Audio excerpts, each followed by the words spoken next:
அந்த 15 நம்பர் ஸ்குவாடில் வந்து ஒரு 3 பிளேயர் வந்து விளையாடவே இல்லை. ஹர்ஷதீப், ரிஷப் பண்ட் அண்டு வாஷிங்டன் சுந்தர் 3 பேருக்கு ஒரு மேட்ச்சில் கூட வாய்ப்பு தரல. இந்த காம்பினேஷன் வந்து அவங்க பார்க்குறது வந்து டீமோட பேலன்ஸ் எப்படி இருக்குது அப்படின்னு பார்க்குறாங்க. இப்போ வந்து அக்ஷர் பட்டேல் நம்பர் 5 ஆடணும்னு அவங்க டிசைட் பண்ணிட்டாங்க. அக்ஷர் பட்டேலை பொறுத்த வரைக்கும் அவர் கிளிக் ஆகிறாரு, பர்ஃபார்ம் பண்ணுறாரு, அந்த ஸ்பாட்டில் போய் பண்ணுறாரு. ஃபினிஷ் பண்ணுறாரான்னு கேட்டிங்கன்னா இல்லை. அது வந்து கிட்டத்தட்ட சில மேட்சஸில் நம்பர் 5ங்கிறது ஒரு ஃபினிஷிங் ரோலாகவே இருந்திருக்கு. அதை அவர் பண்ணலை. ஒரு 3 விக்கெட் விழுந்த உடனே அவர் போகிறாரு, பியூட்டிஃபுல்லாக ஸ்டெபிலைஸ் பண்ணி கொடுக்குறாரு, வந்துடுறாரு. அக்ஷர் பட்டேல் வந்து அந்த நம்பர் 5 பிடிச்சதுனால ரிஷப் பந்துக்கு சான்ஸே இல்லாமல் போச்சு. ஏன்னா ரிஷப் பந்தோட ஸ்பாட் அது. ரிஷப் பந்த் இருந்தால் நம்பர் 5 ஆடி இருப்பார். கேஎல் தான் ஆடி இருக்கணும். But Axar Patel left hander வேணுங்கிறதுனால இவங்க அந்த திங்க் டேங்க் அப்படி இருந்ததுனால okay give the mark to that.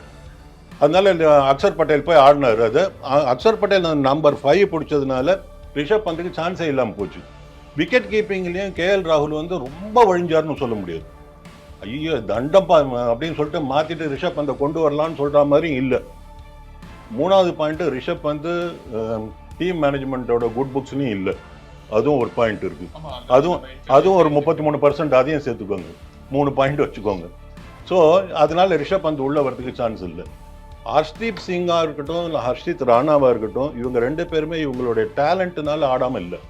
இவங்ககிட்ட ஒரு குறை இருக்குது, இவங்க ஒரு ஸ்கில்லில் கொஞ்சம் ப்ராப்ளம் இருக்குது, இவங்க இதுக்கு ஃபிட்டின் ஆக மாட்டாங்கங்கிறதுனால ஆடாமல் இல்லை.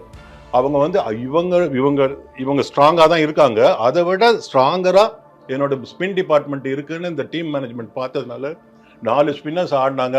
அதனால ஒரு ஃபாஸ்ட் பவுலர் ஆட முடியாமல் போச்சு. அதனால ராணா அண்ட் ஹர்ஷ்தீப் ஆடல.